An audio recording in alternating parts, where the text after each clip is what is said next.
हाय, कैसे हो? आशा करता हूँ सभी अच्छे होंगे और अच्छे से अपनी पढ़ाई कर रहे होंगे। गाइज, जैसा कि आप सभी को पता है कि पिछले 6 दिनों से हम डाइजेस्टिव सिस्टम पढ़ रहे थे, यानी कि पाचन तंत्र पढ़ रहे थे। तो हेडिंग लगा लीजिए भैया, डाइजेस्टिव सिस्टम अर्थात पाचन तंत्र। अब गाइस, सबसे पहले बात यह आती है कि ये पाचन तंत्र क्या होता है। तो देखिए भैया, यहां पर एक शब्द है पाचन, यानी कि डाइजेशन। इसका मतलब समझते हैं सबसे पहले। तो साथियों, भोजन के बड़े बड़े अणुओं को हमारे शरीर में विभिन्न रासायनिक अभिक्रिया या फिर साथियों एंजाइमों की सहायता से छोटे छोटे अणुओं या फिर घुलनशील पदार्थों के रूप में परिवर्तन करना क्या कहलाता है साथियों? डाइजेशन कहलाता है, यानी कि पाचन कहलाता है। बात क्लियर है? अब देखिए, एक शब्द और है साथियों, सिस्टम। ये सिस्टम क्या होता है? तो ये ग्रुप ऑफ ऑर्गन्स अर्थात अंगों का समूह ही साथियों क्या कहलाता है? सिस्टम कहलाता है, तंत्र कहलाता है। अगर साथियों मैं इन दोनों शब्दों को मिलाकर आपसे एक बात कहूं कि भैया ऐसे अंगों का समूह है जो साथियों पाचन में हेल्प करते हैं, उन अंगों के समूह को क्या कहा जाता है भैया? पाचन तंत्र कहा जाता है, यानी कि डाइजेस्टिव सिस्टम कहा जाता है। बात क्लियर है? अब साथियों बात करते हैं कि भैया इस वीडियो में हम किसके बारे में पढ़ने वाले हैं। तो मैं आपको बता दूं साथियों, हेडिंग लगा लीजिए, इस वीडियो में हम पढ़ने वाले हैं स्मॉल इंटेस्टाइन के बारे में, यानी कि छोटी आंत के बारे में।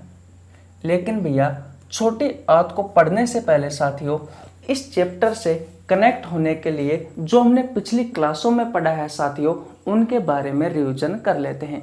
तो भैया ऐसे कौन कौन से अंग है जिनके बारे में साथियों हम पढ़ चुके? देखिए भैया, सबसे पहले हमने पढ़ा था माउथ के बारे में। माउथ में साथियों मैंने आपको 3 चीजों के बारे में पढ़ाया था। एक तो था साथियों टीथ, यानी कि दांत। दूसरा था साथियों टंग, यानी कि जीभ। और भैया तीसरा था स्लाइवरी ग्लैंड्स,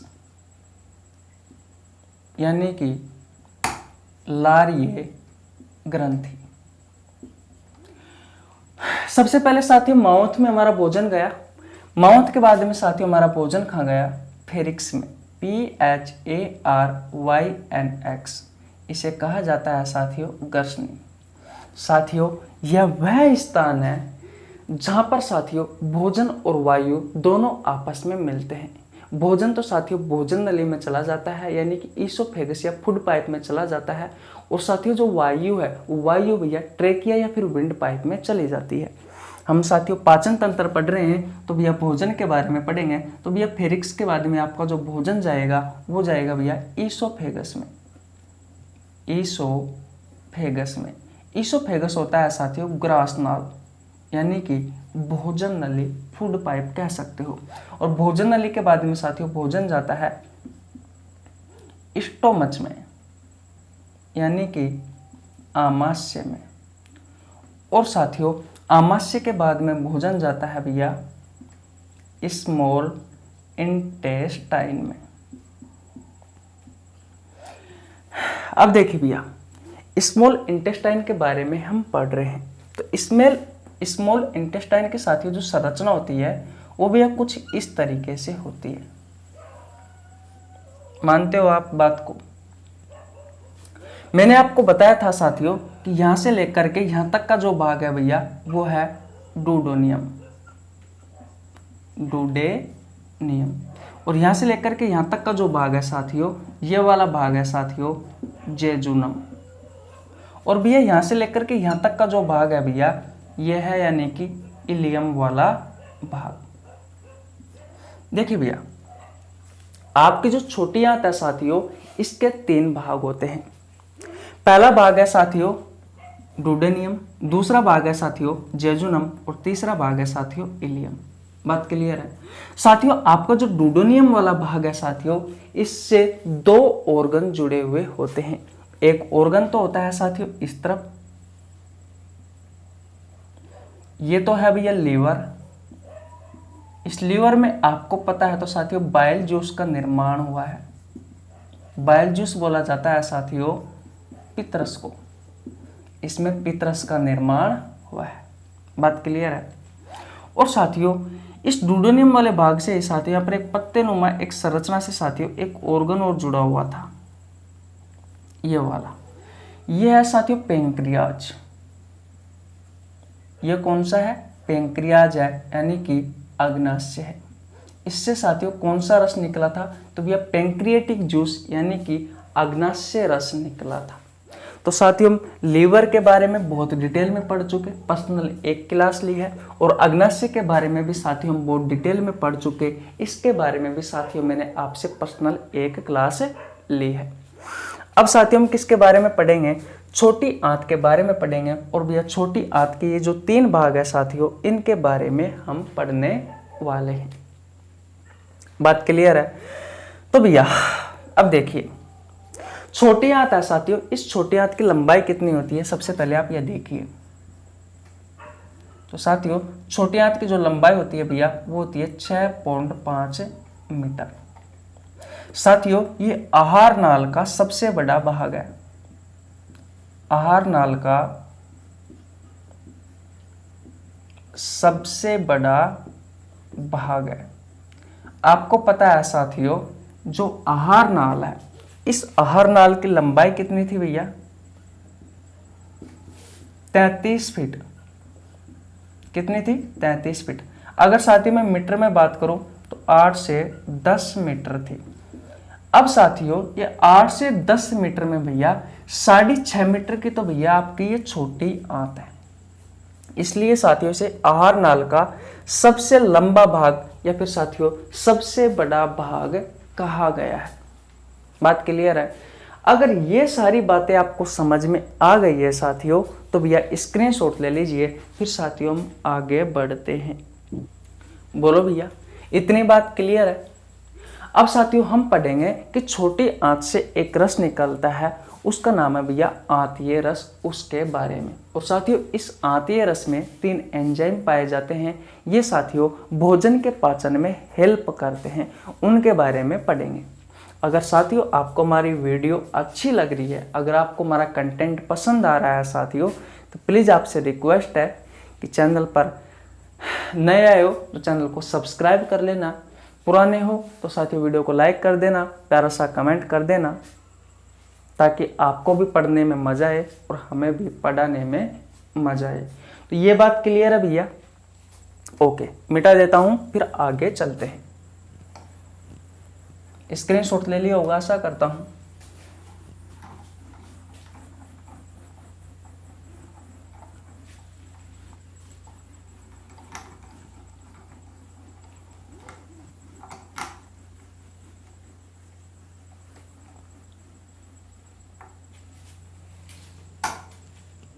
देखिए भैया अब हम भैया छोटी आंत के बारे में पढ़ रहे थे। तो अभी मैंने आपको लास्ट स्लाइड में क्या बताया कि छोटी आंत के साथियों 3 भाग होते हैं। मैं लिखा भी देता हूं साथियों आपको। छोटी आंत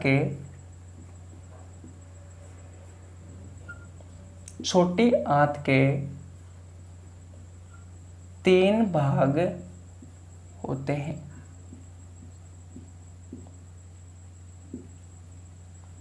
नंबर 1 पर बात करो साथियों तो डूडेनियम। नंबर 2 पर बात करो साथियों तो जेजुनम। और साथियों नंबर 3 पर बात करूं भैया तो इलियम। ये 3 भाग है भैया आपके छोटे आंत के। अभी मैंने आपको डायग्राम की सहायता से भी समझाया था। साथियों ये वाला जो भाग है साथियों डूडेनियम वाला, ये भैया आमाशय से जुड़ा होता है। सॉरी, किससे जुड़ा होता है? आमाशय से जुड़ा होता है। जेजुनम साथियों बीच वाला भाग है, बीच वाला भाग है। और साथियों जो इलियम वाला भाग है ये भैया बड़ी आंत से जुड़ा होता है, बड़ी आंत से जुड़ा होता है। ये बात क्लियर है साथियों। मैंने आपको बताया था कि जो डुडोनियम वाला भाग है साथियों, इससे दो अंग जुड़े होते हैं, दो अंग जुड़े होते हैं। कौन कौन से हैं? तो भैया एक तो है लीवर और दूसरा है साथियों पेंक्रियाज। लीवर को कहा जाता है साथियों यकृत और पेंक्रियाज को कहा जाता है साथियों अग्नाशय। तो भैया हम कल की क्लास और साथियों परसों की क्लास में हमने लीवर और भैया पेंक्रियाज यानी कि अग्नाशय के बारे में पढ़ी थी।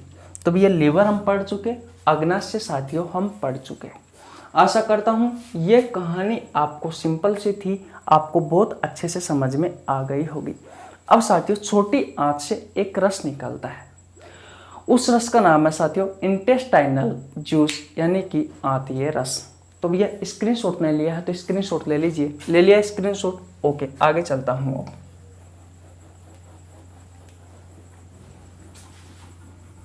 ये बात समझ में आ गई ना, डायग्राम की सहायता से भी समझा दी। अब देखिए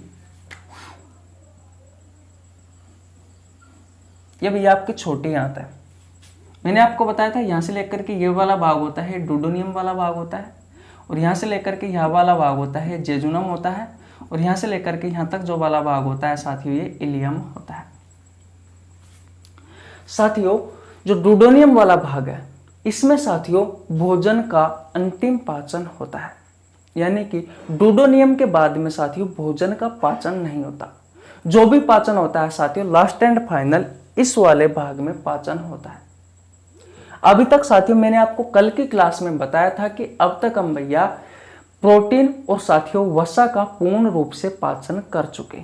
अब सिर्फ हमारा कौन सा बचा है साथियों? कार्बोहाइड्रेट बचा है। तो भैया कार्बोहाइड्रेट का हमें पाचन करना है। देखिए ये क्या है? आपकी स्मॉल इंटेस्टाइन है, स्मॉल इंटेस्टाइन है यानी कि छोटी आंत है। इस छोटी आंत से साथियों एक रस निकलता है, एक क्या निकलता है? जूस निकलता है। और इस जूस का क्या नाम है साथियों? इंटेस्टाइनल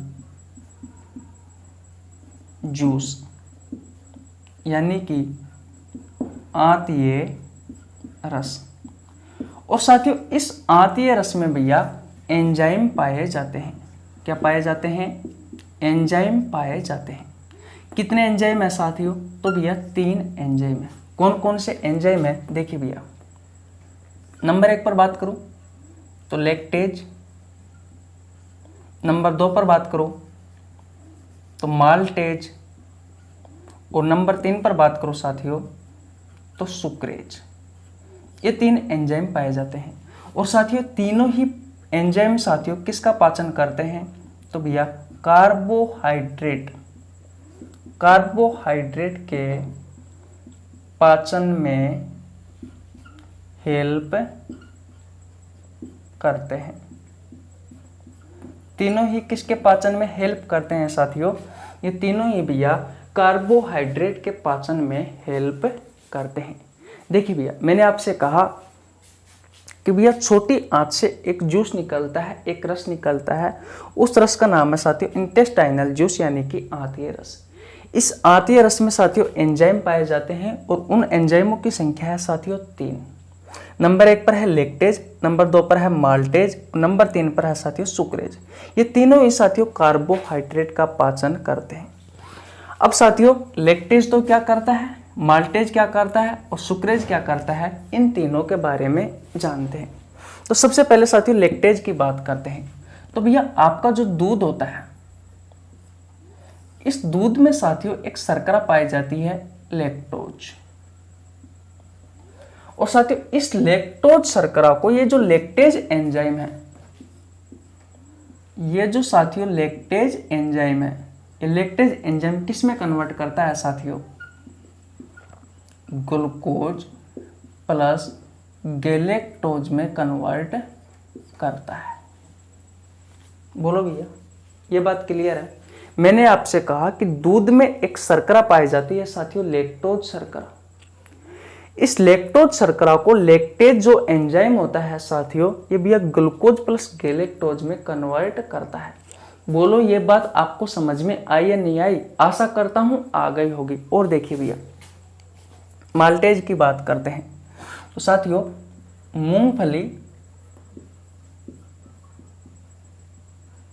मूंगफली और साथियों बादाम में, और जो ड्राई फ्रूट है साथियों, इनमें माल्टोज शर्करा पाई जाती है, माल्टोज शुगर पाई जाती है, माल्टोज शर्करा पाई जाती है। इसे साथियों जो माल्टेज एंजाइम होता है, जो माल्टेज एंजाइम होता है साथियों, ये भैया ग्लूकोज प्लस ग्लूकोज में तोड़ता है। किस में तोड़ता है भैया? ग्लूकोज प्लस ग्लूकोज में तोड़ता है। बात क्लियर है? और साथियों कार्बोहाइड्रेट की जो सबसे छोटी इकाई होती है साथियों, वो यही होती है भैया, ग्लूकोज ही। इसके बाद में इसका पाचन नहीं होता, ये अंतिम रूप से पाचन है। अब बात करते हैं साथियों सुक्रेज एंजाइम की। तो भैया आपको पता है गुड़, चीनी, शहद, इसमें साथियों एक शर्करा पाई जाती है, उसका नाम है सुक्रोज। इस सुक्रोज को साथियों, ये जो सुक्रेज एंजाइम होता है, ये सुक्रेज एंजाइम होता है साथियों, किस में तोड़ता है? ग्लूकोज प्लस फ्रक्टोज में तोड़ता है। तो देखिए भैया, कार्बोहाइड्रेट का पूर्ण रूप से पाचन ये एंजाइम करते हैं तीनों, लैक्टेज, माल्टेज, सुक्रेज। बोलो ये कहानी आपको समझ में आई या नहीं आई? बिल्कुल सिंपल सी बातें हैं साथियों। लीवर के बारे में साथियों और भैया पैंक्रियाज के बारे में हम पढ़ चुके हैं, जो कि साथियों इस डूडेनियम वाले भाग से, छोटी आंत का जो डूडेनियम वाला भाग है साथियों, उससे जुड़े हुए थे। अब हम किसके बारे में पढ़ रहे हैं? छोटी आंत के बारे में पढ़ रहे हैं। छोटी आंत की लंबाई है साथियों 6.5 मीटर। ये आहार नाल का सबसे लंबा भाग है। इसके 3 भाग होते हैं, डूडेनियम, जेजुनम और इलियम। साथियों डूडेनियम में भोजन का पूर्ण रूप से पाचन होता है। इस भाग के बाद में साथियों भोजन का किसी भी प्रकार का पाचन नहीं होता। इसके बाद में साथियों भोजन का अवशोषण होता है, स्वांगीकरण होता है साथियों, और लास्ट एंड फाइनल मल त्याग हो जाता है। बात क्लियर है? तो साथियों हम पढ़ रहे थे छोटी आंत के बारे में। तो मैंने आपको बताया कि छोटी आंत से साथियों एक जूस का निर्माण होता है, एक रस का निर्माण होता है। रस कौन सा है? इंटेस्टाइनल जूस है, यानी कि आंतीय रस है। इस आंतीय रस में एंजाइम पाए जाते हैं 3। एक का नाम है लैक्टेज, दूसरे का नाम है माल्टेज और तीसरे का नाम है सुक्रेज। साथियों जो एंजाइम होते हैं इनके पीछे एज लगा हुआ होता है, जैसे कि लैक्टेज, माल्टेज, सुक्रेज। इतनी बात क्लियर है? अब देखिए भैया, सबसे पहले बात करते हैं हम लैक्टेज एंजाइम की। तो भैया दूध में लैक्टोज शर्करा होती है, उस लैक्टोज शर्करा को ये लैक्टेज एंजाइम में साथियों ग्लूकोज प्लस गैलेक्टोज में तोड़ता है। बात क्लियर है? मूंगफली और बादाम, इसमें साथियों माल्टोज शर्करा होती है, उसे भैया ये माल्टेज एंजाइम, ये माल्टेज एंजाइम किस में तोड़ता है साथियों? ग्लूकोज प्लस ग्लूकोज में तोड़ता है। गुड़, चीनी, शहद साथियों, इन सब में सुक्रोज एंजाइम होती है, सुक्रोज शर्करा होती है, सॉरी। इस सुक्रोज शर्करा को भी ये जो सुक्रेज एंजाइम है ग्लूकोज प्लस फ्रक्टोज में तोड़ता है। मैंने कहा कि ये तीनों एंजाइम किसका पाचन करते हैं साथियों? कार्बोहाइड्रेट का पाचन करते हैं। और साथियों दूध हो गया, मूंगफली हो गई, बादाम हो गई, गुड़ हो गई, चीनी हो गई, शहद हो गई, ये सभी साथियों किसके स्रोत है? ये सभी भैया कार्बोहाइड्रेट के स्रोत है। तो आशा करता हूं साथियों ये कहानी आपको बहुत अच्छे से समझ में आ गई होगी। स्क्रीनशॉट नहीं लिया है तो स्क्रीनशॉट ले लीजिए, फिर हम आगे चलते हैं। चले भैया आगे, बोलो। 2 बार रिवीजन करवा दिया, चले क्या? ओके, मिटा देता हूं। मिटाने से पहले एक बात और सुन लेना साथियों, यहां पर कार्बोहाइड्रेट का पूर्ण रूप से पाचन हो गया है। मुख गुहा में साथियों मैंने आपको बताया था कि साथियों मुख कुआ में स्टार्च को माल्टोज में कौन बदलता है, तो सलाइवरी एमाइलेज एंजाइम या फिर टाइलिन एमाइलेज एंजाइम बदलता था साथियों। बोलो बदलता था ना। और उसके बाद में साथियों स्टार्च को माल्टोज में बदल दिया और ये माल्टोज को यहाँ पर ग्लूकोज प्लस ग्लूकोज में बदल दिया। तो भैया दूध में भी तो लैक्टोज शर्करा होती है, इसको साथियों लैक्टेज एंजाइम ने किस में बदल दिया, ग्लूकोज प्लस गैलेक्टोज में बदल दिया। और भैया गुड़ चीनी शहद में भी कार्बोहाइड्रेट होती है, इसमें सुक्रोज शर्करा पाई जाती है, सुक्रोज शर्करा को सुक्रेज एंजाइम ने ग्लूकोज प्लस फ्रक्टोज में बदल दिया। मैं ये कहना चाहता हूँ साथियों कि कार्बोहाइड्रेट का पूर्णतः पाचन हो गया भैया छोटी आंत में, यानी कि मैंने आपको पढ़ाया था साथियों लीवर और साथियों अग्नाशय दोनों बताए थे। मैंने आपको अग्नाशय में बताया था साथियों, जब पेंक्रियाज पढ़ाया था तो अग्नाशय में साथियों किस किस का पूर्ण रूप से पाचन हुआ था, प्रोटीन का और भैया वसा का और भैया कार्बोहाइड्रेट का। देख लीजिए छोटी आंत में जो आंतीय रस निकलता है, इससे जो एंजाइम निकलते हैं, इस आंतीय रस में जो एंजाइम होते हैं, इन एंजाइमों ने भैया कार्बोहाइड्रेट का पूर्ण रूप से पाचन कर दिया। तो भैया डूडोनियम में इस छोटी आंत में भैया कार्बोहाइड्रेट का पूर्ण रूप से पाचन हो गया, वसा का पूर्ण रूप से पाचन हो गया और प्रोटीन का पूर्ण रूप से पाचन हो गया। अब साथियों हम अवशोषण करवाएंगे और अवशोषण के बाद में स्वांगीकरण करवाएंगे और फिर साथियों मल का त्याग करेंगे। तो अगर आपने स्क्रीनशॉट नहीं लिया है तो स्क्रीनशॉट ले लीजिए फटाफट, फिर हम आगे चलते हैं। ले लिया भैया स्क्रीनशॉट, बोलो ले लिया ना स्क्रीनशॉट, कोई ना मिटा देता हूं।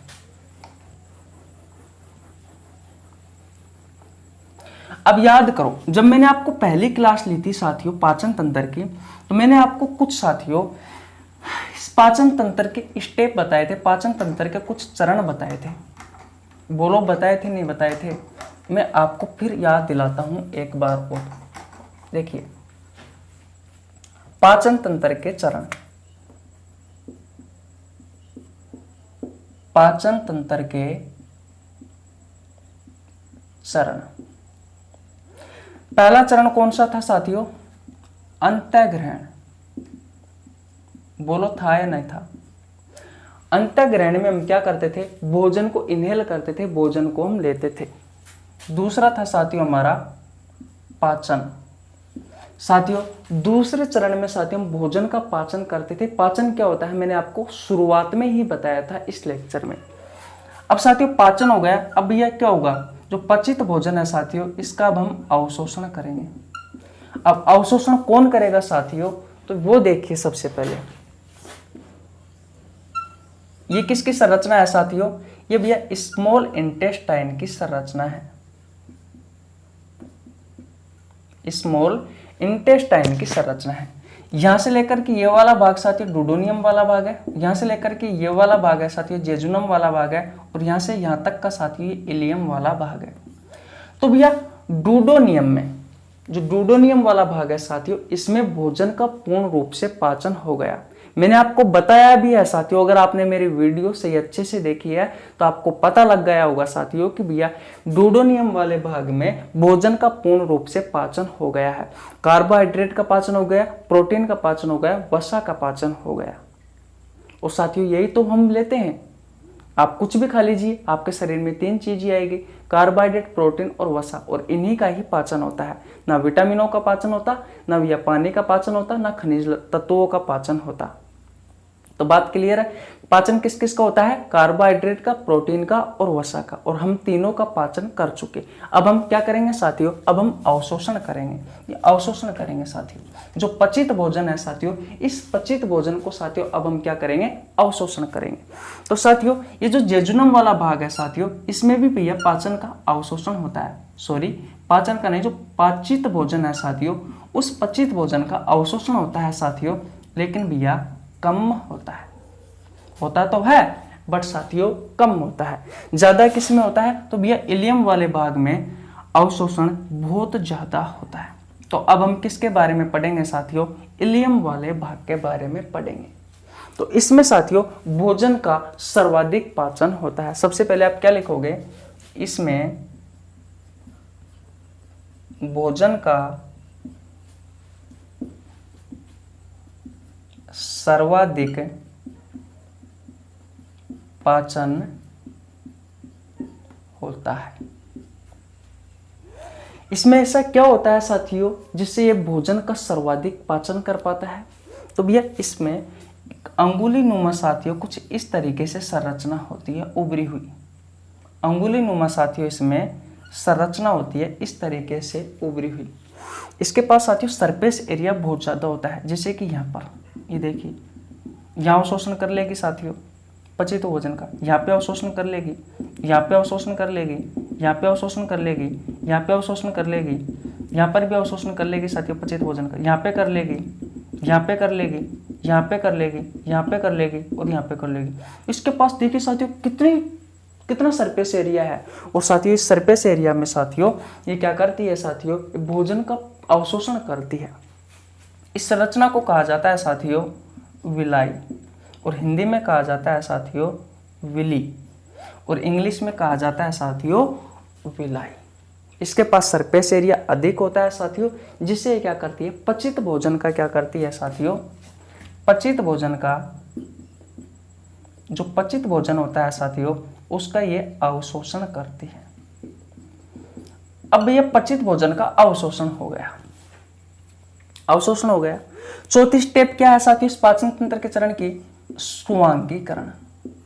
अब ये स्वांगीकरण क्या होता है वो देखिए। स्वांगीकरण का मतलब होता है साथियों कि जो पचित भोजन है, जो भैया आपका पचित भोजन है, इस पचित भोजन का अवशोषण हो गया। भाई इस पचित भोजन का अवशोषण तो यहां हो गया तीसरी स्टेप में। अब भैया इस अवशोषित भोजन को, इस अवशोषित भोजन को मैं लिख देता हूं, इस अवशोषित भोजन को ब्लड की सहायता से, ब्लड की सहायता से हमारे अंग, ऊतक या फिर साथियों सेल के पास पहुंचाया जाता है। और साथियों सेल क्या करती है, इससे ऊर्जा बनाती है, एनर्जी बनाती है। बात आपके दिमाग में घुसी। स्वांगीकरण क्या है, तो अवशोषित साथियों जो भोजन हुआ है उसको साथियों ब्लड लेकर के जाएगा किसके पास, हमारे अंगों के पास, हमारे ऊतकों के पास और हमारे कोशिकाओं के पास। और कोशिका क्या करेगी साथियों, इससे एनर्जी बना लेगी। आपको पता है ब्लड हमारे शरीर में सब जगह पर है, आप कहीं पर भी कट लगाइए साथियों आपके शरीर में ब्लड निकलेगा, यानी कि ब्लड साथियों पूरे शरीर में घूमता रहता है। तो भैया ये छोटी आंत का जो इलियम वाला भाग है साथियों, ये क्या करता है, इसके पास साथियों क्या होती है, ब्लड वेसल्स होती है। यहाँ पर बहुत सारी ब्लड वेसल्स होती है साथियों इनके किनारों पर। जो साथियों ये अवशोषित जो भोजन है साथियों, इस अवशोषित भोजन को साथियों ये ब्लड वेसल्स अपने साथ ले जाती है साथियों, इस अवशोषित भोजन को और कहाँ जाकर छोड़ती है साथियों, हमारे शरीर में कोशिकाओं के पास, ऊतकों के पास जाकर छोड़ती है। और साथियों फिर हमारी कोशिका क्या करती है, इस अवशोषित भोजन से साथियों ऊर्जा बना लेती है। क्या बना लेती है भैया, ऊर्जा बना लेती है। और साथियों लास्ट एंड फाइनल जो हमारा पांचवा चरण है साथियों पाचन तंत्र का, वो है साथियों मल त्याग। साथियों मल त्याग की जो प्रक्रिया है साथियों, ये हम बड़ी आंत में पढ़ेंगे। तो भैया भोजन को हमने अंतःग्रहण किया, फिर पाचन किया, पाचन के बाद में अवशोषण किया। अवशोषण कहाँ होता है साथियों, तो भैया छोटी आंत के इलियम वाले भाग में सर्वाधिक अवशोषण होता है, क्योंकि यहाँ पर साथियों एक अंगुली नुमा उभरी हुई संरचना होती है, जो संरचना को कहा जाता है विलाई। इस विलाई के पास में साथियों सरफेस एरिया अधिक होता है, और इस सरफेस एरिया में साथियों ये पचे हुए भोजन को अवशोषण करने का कार्य करती है। फिर साथियों इस विलाई के पास में क्या होती है, ब्लड वेसल्स होती है। ये ब्लड वेसल्स क्या करती है, अवशोषित भोजन को लेती है भैया और हमारी कोशिकाओं के पास ले जा करके छोड़ देती है, और कोशिका इससे एनर्जी बना लेती है। बोलो इतनी बात क्लियर है? अगर ये बात साथियों आपको समझ में आ गई है भैया, तो भैया लगभग आपका छोटी आंत कंप्लीट हो गया है। अब भैया ये अवशोषित भोजन कौन कौन सा था, तो मैं आपको बता देता हूं। इस तरफ देख लीजिए, जब हमने प्रोटीन का पाचन किया तो भैया प्रोटीन की जो सबसे छोटी इकाई होती है साथियों, वो होती है अमीनो अम्ल। और वसा के साथियों जो सबसे छोटी इकाई होती है साथियों, वो होती है भैया ग्लिसरॉल प्लस में वसीय अम्ल। ये वसीय अम्ल होती है साथियों। कार्बोहाइड्रेट की सबसे छोटी इकाई क्या थी साथियों, तो भैया ग्लूकोज थी। इसका ही तो भैया अवशोषण किया है, यही तो आपका अंतिम रूप था भैया भोजनों का, यानी कार्बोहाइड्रेट, प्रोटीन और वसा का। इसके बाद में पाचन थोड़ी हुआ था, इसका तो इनको ही तो अवशोषण किया था साथियों। और अवशोषण करने का कार्य कौन करती है? ये छोटी आंत का इलियम वाला भाग, यानी कि इसमें जो संरचना होती है विलाई या फिर विली, ये करती है साथियों। अब इसके बाद में साथियों जो बचा हुआ भोजन है साथियों, यानी कि जो अपशिष्ट बच गया है साथियों, इसे तो सबका पाचन हो गया, लेकिन कोई ऐसा भोजन भी होता है जिसका साथियों पाचन होता ही नहीं है। वो साथियों अब भैया मल के रूप में बाहर निकल जाता है शरीर में। तो अब साथियों वो बचा हुआ भोजन खा जाएगा साथियों, आपकी बड़ी आंत में जाएगा। तो आशा करता हूँ साथियों छोटी आंत आपको बहुत अच्छे से समझ में आ गई होगी। मैंने आपको पूर्ण रूप से समझाने की कोशिश की है। जो भी बातें हैं साथियों छोटी आंत से संबंधित, वो सभी बातें मैंने आपको बताई है। लगातार हम 3 दिनों से साथियों छोटी आंत पढ़ रहे हैं, क्योंकि सबसे पहले हमने लीवर पर एक क्लास ली थी साथियों। ये लीवर जो होता है साथियों, ये छोटी आंत के डुओडेनियम भाग से जुड़ा हुआ होता है, तो इसे हम साथियों छोटी आंत में पढ़ते हैं। लास्ट क्लास में साथियों हमने पेंक्रियाज के बारे में पढ़ा था। पेंक्रियाज भी साथियों छोटी आंत के डुओडेनियम वाले भाग से जुड़ा हुआ होता है। और उसके बाद में लास्ट एंड फाइनल साथियों आज हमने छोटी आंत के बारे में डिटेल में जाना। छोटी आंत क्या क्या करती है, क्या क्या नहीं करती, उन सारी बातों के बारे में हमने जाना। अब साथियों बात यह आती है कि भैया आपने तो इतने सारे एंजाइमों के नाम बता दिए, अब इन एंजाइमों को हम याद कैसे करेंगे? तो साथियों इसका सीधा सा सिंपल सा एक तरीका है। वो तरीका यह है कि भैया मैंने पर्सनल इस YouTube चैनल पर इस एंजाइमों से संबंधित साथियों क्लास डाल रखी है। और क्लास कितनी डाल रखी है? 4 डाल रखी है। पर्सनल मैंने कार्बोहाइड्रेट का पाचन हमारे शरीर में कैसे होता है ये डाल रखी है एक क्लास। तो एक क्लास में मैंने ये बता रखा है साथियों कि हमारे शरीर में वसा का पाचन कैसे होता है। एक क्लास से मैंने आपको ये बता रखा है कि हमारे शरीर में प्रोटीन का पाचन कैसे होता है। 3 क्लास तो ये हो गई। और साथियों पर्सनली एक क्लास में मैंने साथियों इन तीनों को ही ऐड करके एक क्लास बनाई है। तो प्लीज़ आपसे रिक्वेस्ट है चैनल पर देख लेना भैया, आपको वो क्लासें मिल जाएगी। प्लेलिस्ट में भी पड़ी है और साथियों ऐसे भी पड़ी है, या फिर मैं आपको नीचे लिंक डिस्क्रिप्शन में दे दूंगा, आप जाकर देख लेना। कल हम साथियों बड़ी आंत पढ़ेंगे और आज साथियों हमारी छोटी आंत कंप्लीट हो गई है। और पाचन तंत्र के कौन कौन से चरण कंप्लीट हो गए हैं? अंतःग्रहण, पाचन, अवशोषण और स्वांगीकरण। लास्ट एंड फाइनल ये बचा है साथियों मल त्याग, जिसको हम साथियों बड़ी आंत में पढ़ेंगे। तो आशा करता हूँ साथियों आज की क्लास आपको बहुत अच्छे से समझ में आ गई होगी। कैसी लगी आपको वीडियो? अगर वीडियो अच्छी लगी हो तो कमेंट बॉक्स में ज़रूर बताना। वीडियो को लाइक कर देना, चैनल पर नया है तो चैनल को सब्सक्राइब कर लेना, बेल आइकन को प्रेस कर लेना, जिससे आपके पास हमारी वीडियो का नोटिफिकेशन टाइम टू टाइम पहुँच सके। मिलते हैं किसी नेक्स्ट वीडियो में, तब तक के लिए जय हिंद, जय भारत, बाय बाय। कल मिलते हैं बड़ी आंत में।